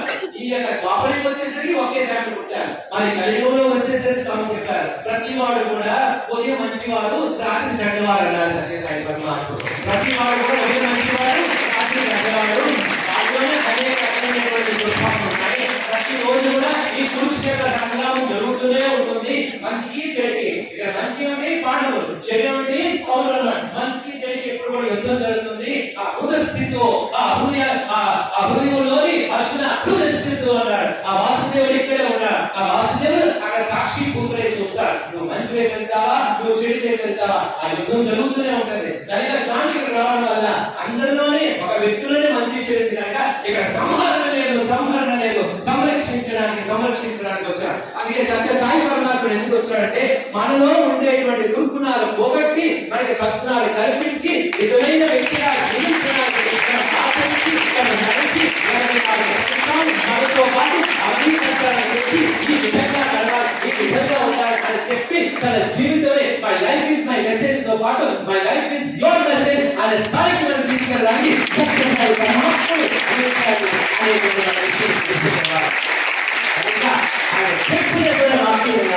అనేక రకమైనటువంటి వాక్యములు చెప్పాడు స్వామి. అనేక రకమైన వాక్య విభూతులు ఇచ్చారు స్వామి. కానీ ఒకటే ఒక వాక్యము అక్కడ స్వామి సన్నిధిలో పెట్టారు. ఏమిటది, అందరినీ ప్రేమించు, అందరినీ సేవించు, లవ్ ఆల్ సర్వాన్ అన్నారు. ఎప్పుడు నువ్వు ప్రేమించగలవు, ప్రతి వాడిలోని భగవంతుడు చూసిన స్థితికి వెళ్ళాలి. భగవంతుడు చూసిన స్థితికి వెళ్తేనే నువ్వు ప్రేమించగలుగుతావు. స్వామన్న ఏమన్నారంటే, నీకు నాకు ఎటువంటి భేదము లేదన్నాడు సత్యసాయి పరమాత్ముడు. నీకు నువ్వు ఎంత దగ్గరగా ఉంటావు చూడండి స్వామి చెప్తా, నీకు నువ్వు ఎంత దగ్గరగా ఉంటావో నేను కూడా నీకు అంత దగ్గరగానే ఉంటాను అన్నారు స్వామి. నీకు నువ్వు ఎంత దగ్గరగా ఉంటావో నేను కూడా నీకు అంత దగ్గరగా ఉంటా. నీకు నాకు ఎటువంటి భేదము లేదు అనేటువంటి విషయం చెప్పారు స్వామి. అంటే నువ్వు వేరు కాదయ్యా, నేను వేరు కాదు, మనం ఇద్దరు ఒకటే. నువ్వు కూడా ఆత్మస్వరూపుడివి, నువ్వు కూడా దివ్యాత్మ స్వరూపుడి. మనం భగవంతుల స్వరూపులైనటువంటి విషయాన్ని తెలియజేసడానికి సత్యసాయి పరమాత్ముడు వచ్చారు తప్ప వాక్యాలు సృష్టించడానికి, ఉంగరాలు సృష్టించడానికి, నీ పూర్తి సృష్టించడానికి సత్యసాయి పరమాత్ముడు మనకు కాలేదు. స్వామి యొక్క మాట చెబితే ఆయన ఏమన్నారంటే, ఒక తూట వెళ్తే ముందు తూట వెళ్తున్న తర్వాత శబ్దం వస్తుంది, కానీ నేను మాట చెబితే ఆ తూట ఆ శబ్దము రెండు ఒకే ప్రయాణం చేసేటట్టు వస్తుంది అని చెప్పి ఏమన్నారంటే, ఈ యొక్క రాయలసీమ ప్రాంతానికి మొత్తం కూడా నేను కరువుమై ఉండేటువంటి రాయలసీమ ప్రాంతానికి జలమయం చేస్తాను, నీటిని అందిస్తాను అని ప్రకటన చేశారు సత్యసాయి పరమాత్ముడు. ఆయన ఒక రైతు స్వామి జన్మదినోత్సవం 84వ జన్మదినోత్సవం నాడు ఒక రైతు ప్రసంగించారు. ఏమన్నాడంటే, మేము రాయలసీమ ప్రాంతంలో ఉండే వాళ్ళవి, ఎవరైనా మా ఇంటికి వచ్చి చూడండి, ఎవరైనా మా గ్రామంలోకి వచ్చి నీరు అడిగితే తాగడానికి నీరు అడిగితే మా దగ్గర తాగడానికి నీరు ఇవ్వడానికి మా దగ్గర సమృద్ధిగా లేదు. మేము దాచుకొని నీరు త్రాగుతాము. కొన్ని కిలోమీటర్లు ప్రయాణం చేస్తే కానీ బిందెలు నీరు దొరకదు. అటువంటి ప్రాంతంలోని ఆదిశేషుడి మీద పవలించినటువంటి సత్యసాయి పరమాత్ముడు భగీరథుడే కాదు, నీటిని వర్షింపజేసిన సత్యసాయి పరమాత్ముడు మా యొక్క గ్రామానికి మంచి నీటిని అందించారు. మేము హాయిగా నీటిని కాపాడుతున్నాము. మరి ఎన్ని రోజులు అయితే మేము స్నానం చేసి ఒక రోజు స్నానం చేస్తే ఒక రోజు స్నానం చేయడానికి నీరు ఉండేది కాదు. అటువంటిది ఆయన అందించారు సత్యసాయి పరమాత్ముడు అని చెప్తే అప్పుడు స్వామి అంటారు, స్వామి మరి మీరు నీటిని అందిస్తానన్నారు కదా, మరి డబ్బు ఎక్కడంటే అప్పుడు స్వామి అన్నారు ఏంటన్నారంటే ఇది ఆన్ రికార్డ్ అండి, అవసరమైతే నేను పుట్టపర్తిని ప్రశాంతిని నేను తాకట్టు పెట్టేస్తానన్నారు సత్యసాయి పరమాత్ముడు. అవసరమైతే ప్రశాంతి నిలయాన్ని తాకట్టు పెట్టి నేను 1000 కోట్లు తీసుకొచ్చి నేను అందిస్తానన్నా. చెప్పడం కాదు, చేసి చూపించారు సత్యసాయి పరమాత్ముడు. మీకు ఎవరికి తెలియదు స్వామి యొక్క వైభవం ఎట్లా ఉంటుందో. ఆయన తన ప్రశాంతి నిలయాన్ని ఆయన కెనరా బ్యాంక్ ఆ మెయిన్ అనేటువంటి ఒక CEO ఎవరైతే శక్తి ఆయన బెంగళూరు ఉంటారు, ఆయన one of the trust members అన్నమాట. అప్పుడు ఆయనతో మాట్లాడి ప్రశాంతి నిలయాన్ని తాకట్టు పెట్టి 1000 కోట్లు తెచ్చి నీటిని అందించాడు సత్యసాయి పరమాత్ముడు. అందించి ఏమన్నారంటే స్వామి ఏంటంటే నా ప్రజలకి నీరు అందించడమే, నా ప్రజలకు నీరు అందించడమే నాకు ప్రధానం, నా మాట నిలుపుకోవడమే నాకు ప్రధానం, నాకు ఆస్తులు ప్రధానం కాదు అన్నాడు సత్యసాయి పరమాత్ముడు. నాకు ఆస్తులు ప్రధానం కాదు, నా ప్రజలకి నీటిని అందించడమే ప్రధానం, నా ప్రజలకి సంక్షేమ పథకాలు అందించడమే నాకు ప్రధానం, నా మాట ప్రధానం. కానీ చెప్పారు ఏ రోజు స్వామి ఈ సూపర్ స్పెషాలిటీ నా ఆస్తి, ప్రశాంతి ఆస్తి, నా బెంగళూరు ఉన్నటువంటి వైట్ ఫీల్డ్ ఉన్నటువంటి సూపర్ స్పెషాలిటీ హాస్పిటల్ నా ఆస్తి అని చెప్పలేదు. కానీ ఒకటి మాట చెప్పారు, నా ఆస్తి ఏమి తెలుసా, పిల్లలే నా ప్రాపర్టీ అన్నాడు సత్యసాయి పరమాత్ముడు.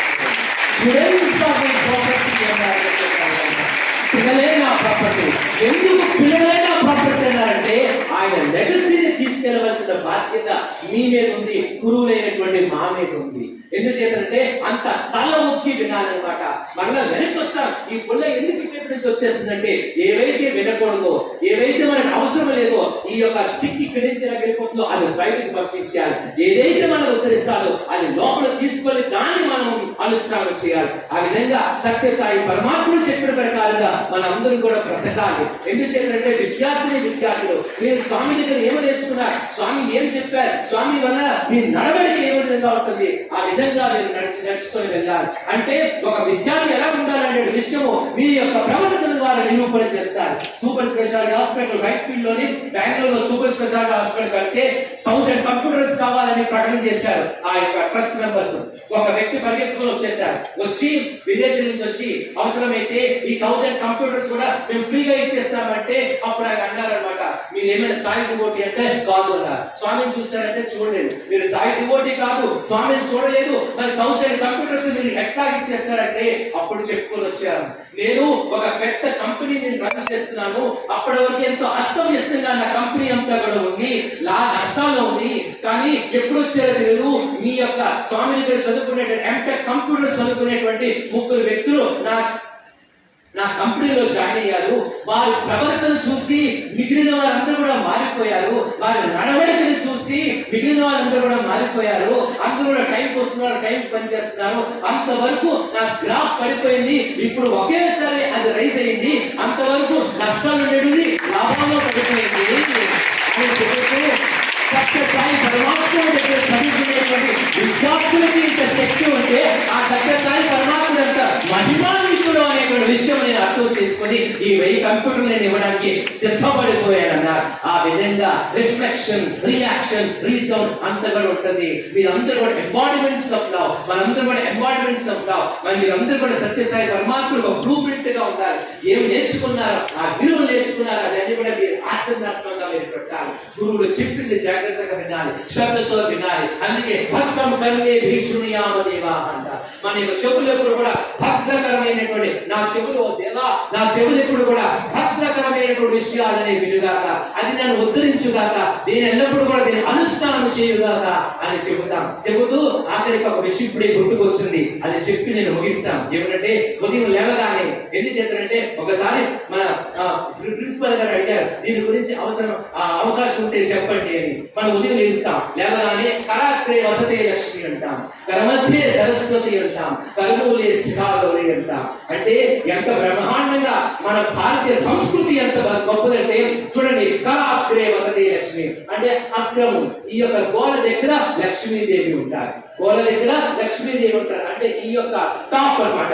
అంటే అర్థం ఏమిటంటే మన ఇంట్లో లక్ష్మి రావాలంటే మంచం మీద పడుకొని దుప్పటి కప్పుకొని పడుకునే లక్ష్మీదేవి రాదు, కష్టపడాలి. కష్టపడి పనిచేసిన వాడికి, ధర్మముగా పనిచేసిన వాడికే లక్ష్మీదేవి ఇంట్లో ఉంటుంది, సోమరికి ఇంట్లో ఉండదు. అయితే ఏం చేస్తామంటే మనం ఏదైనా పని చేసేటప్పుడు రెండు చేతులు ఉపయోగించి మనం పని చేస్తాం, రాసేటప్పుడు రెండు చేతులు ఉపయోగించి రాస్తాం. అందుకంటాడు రెండు చేతులు అరిగిపోయేటట్లు వాడు పని చేశాడంటారు తప్ప రెండు కాళ్ళు అరిగిపోయేటట్టు పని చేశాడు. కాళ్ళు అరిగిపోయేటట్టు తిరిగాడంటాడు తప్ప రెండు చేతులు అరిగేటట్లు పని చేశాడంట.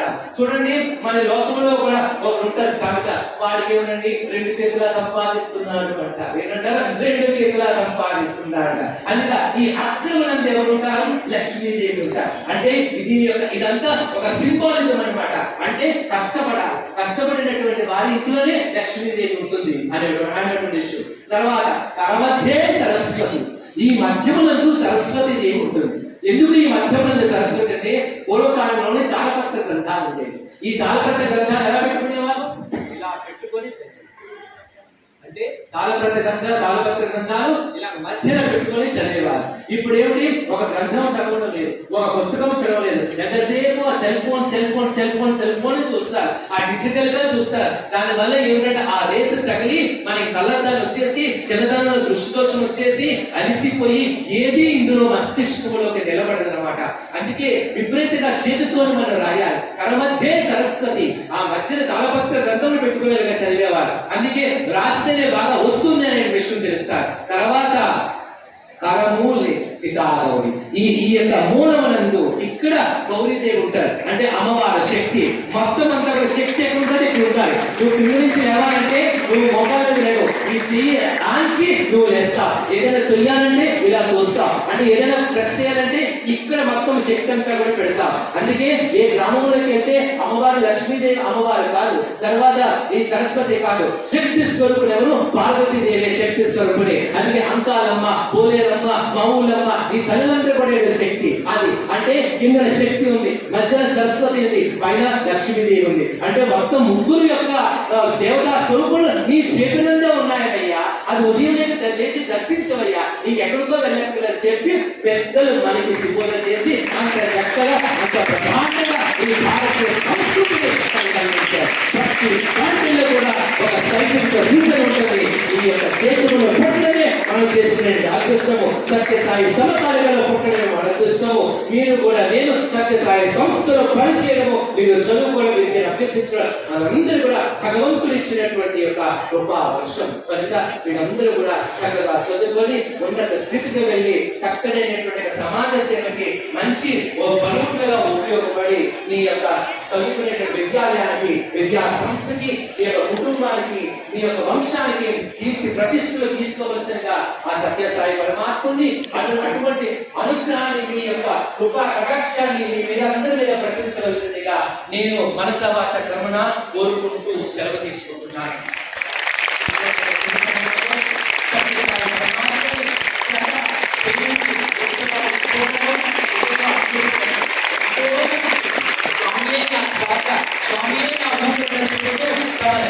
సార్థకం చేసుకునేటువంటి వారందరి యొక్క కళ ఒక ఊరైనా సరే స్వామి యొక్క శతవర్ష జన్మదినోత్సవాలు, జయంత్యుత్సవాలు పాల్గొంటామని ఎంతో మంది అనుకున్నారు. కానీ అందరికీ వచ్చిందా? అందరికీ రాలేదు. మనందరం ఉన్నాం, మనందరూ కూడా చూసాం. తర్వాత స్వామి యొక్క 150 years మీరు చూస్తారు, మేము చూడము. అంతవరకు ఈ యొక్క శరీరం ఉండదు. ఎందుకంటే రావాల్సింది వెళ్ళిపోవాల్సిందే. ప్రతి దానికి డేట్ ఆఫ్ బర్త్ ఉందంటే డేట్ ఆఫ్ ఎక్స్పైర్ ఉంటుంది, ఆ విషయం తెలుసుకోవాలి. కానీ మీరు అదృష్టవంతులు, 100th బర్త్డే చూస్తారు, 150th బర్త్డే కూడా చూసే అవకాశాన్ని సత్యసాయి పరమాత్ముడు మీ అందరికీ కూడా కల్పింప చేస్తారు. అటువంటి ఈ జయంత్యోత్సవాలు, శతవర్ష జయంత్యోత్సవాలు సందర్భంగా మీ అందరితో మాట్లాడే అవకాశాన్ని సత్యసాయి పరమాత్ముడు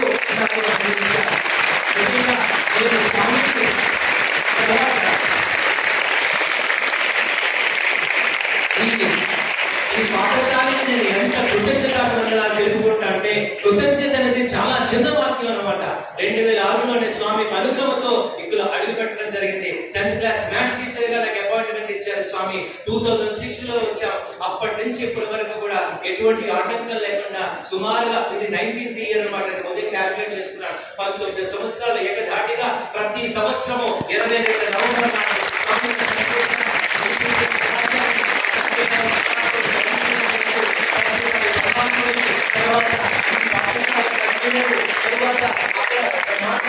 స్వామి శ్వాస స్వామి నా ఊపిరి చెబుతూ మొత్తము తమ జీవితాన్ని అంతా కూడా ఆ సౌకర్యములన్నీ కూడా విడిచిపెట్టేసి నిరంతరం కూడా సత్యసాయి నాన్న గురించి శ్రమిస్తున్నటువంటి పెద్దవారు కూర్చుని మనందరికీ కూడా ఆదర్శమైన జీవితం గడిపేటట్లు మనకు ఒక ఎగ్జాంపుల్ గా ఉండేటువంటి శ్రీమాన్ సింహాద్రి గరుడాష్టమి గారికి, తర్వాత మన పాఠశాల ఉపాధ్యాయులైనటువంటి శ్రీమతి చేకూరి వరలక్ష్మి గారికి, మన ఉప ప్రధానోపాధ్యాయులైనటువంటి శ్రీ యనమంట్ర వెంకట రవికుమార్ గారికి, తర్వాత నా తోటి అధ్యాపక బృందములకు అందరికీ కూడా నా తరపున నా కుటుంబం తరపున మనసా వాచ కర్మణ కృతజ్ఞతలు వందనాలు తెలుపుకుంటూ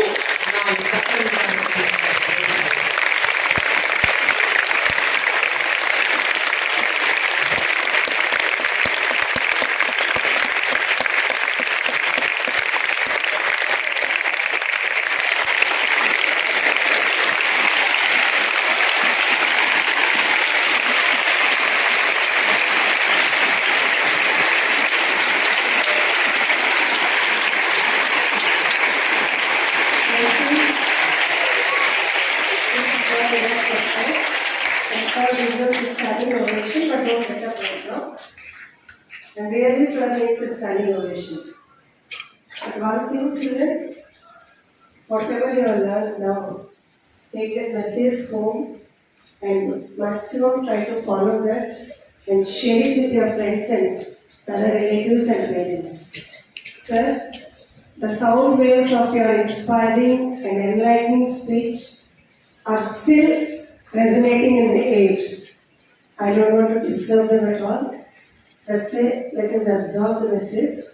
Let us take it home. And may Swami bless you with good health to continue this divine mission and also continue to inspire many more batches of our students. Thank you once again, sir. May God bless you.